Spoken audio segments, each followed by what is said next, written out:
Monsieur le Premier ministre, sur Intermac, nous avons trouvé, l'ancien gouvernement a signé en 2022 un contrat d'acquisition d'équipements agricoles et d'hangars de stockage pour un montant de 85,5 milliards.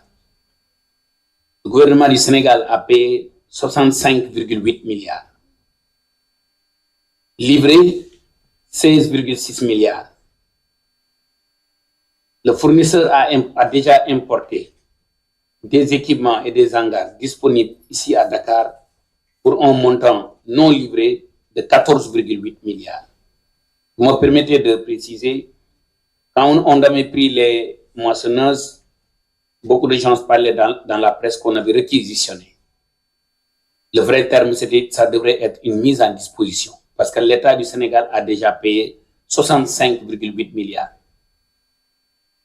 Donc, le matériel qui est déjà disponible sur Dakar tourne aux environs, mais non encore livré, tourne aux environs de 14,8 milliards. Et le gouvernement est en train de faire des mains et des pieds pour la mise en disposition de ce matériel-là. En termes les équipes techniques et des consultants qu'on a contractés ont remarqué une surfacturation de l'ordre de 15 à 17% pour un montant qui avoisine, qui serait entre 12 et 15 milliards. Sur le dossier Intermac, Monsieur le Premier ministre, voici le résumé. Je vous remercie. Merci, Monsieur le ministre. Ce dossier a été suivi de près. Merci beaucoup, Monsieur le Premier ministre. Donc, je pense que vous avez été assez exhaustif. Peut-être juste dire que ce même exercice a été fait par l'ancien directeur des constructions des infrastructures universitaires sur les universités de Matam et de Tambacounda en termes de croisement de plus ou moins évalué pour prendre en charge certains aspects qui ne figuraient pas sur ces infrastructures universitaires à hauteur de 30 milliards. Merci beaucoup. Merci, Monsieur le ministre, de limiter à cela.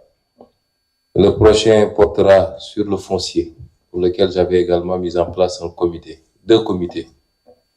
Un pour le littoral particulièrement, qui a été agressé, vandalisé même depuis quelques décennies. Un travail de fond a été fait et des décisions très fortes. Et un autre sur les lotissements, de manière générale, dans la région de Dakar et au-delà.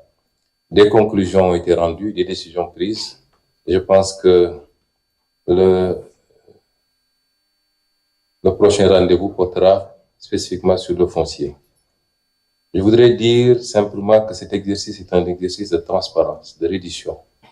Il est important pour le passé, pour ce qu'on est en train de faire présentement, mais surtout pour prendre un nouveau départ, figer de nouvelles pratiques qui sont celles-là qui n'auraient jamais dû être abandonnées, celles qui sont conformes à la Constitution et aux lois de ce pays, celles qui sont conformes aux intérêts supérieurs de ce pays. Ce n'est pas un exercice dirigé contre les partenaires, contre les investisseurs, loin de là. Sur ce qu'on a présenté, ça ne représente pas grand-chose par rapport à la masse des investisseurs. Tout investisseur désireux de travailler honnêtement, lucidement, dans un partenariat mutuellement gagnant est le bienvenu au Sénégal, qu'il soit sénégalais ou étranger. Mais il n'est pas admissible. Ce qui n'est pas admissible ailleurs ne le sera pas ici. Et que désormais, les gens doivent comprendre qu'il y a des règles dans le pays, il y a des lois qui ne sont pas différentes des règles et des lois de tout autre pays sérieux. Il suffit de les respecter et de s'épanouir, de travailler dans ce pays. À Monsieur le directeur général du patrimoine bâti, pour 5 minutes, maximum 10. Beaucoup de travail a été fait à ce niveau également.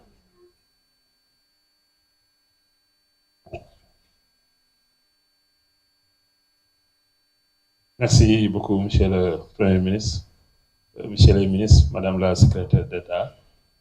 Donc, à la suite de la formation du nouveau gouvernement, dès le mois de mai, vous avez, lors du Conseil des ministres du 22 mai, donné instruction pour la récupération du patrimoine bâti de l'État cédé dans des conditions non transparentes. Donc, à la suite de cela, nous avons essayé de faire l'audit globalement de la gestion du patrimoine bâti pour nous retrouver dans deux situations.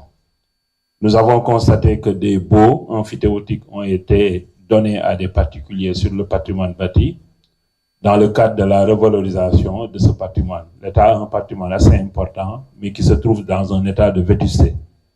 Donc, il fallait trouver des partenariats pour que ces personnes-là puissent valoriser et retourner à l'État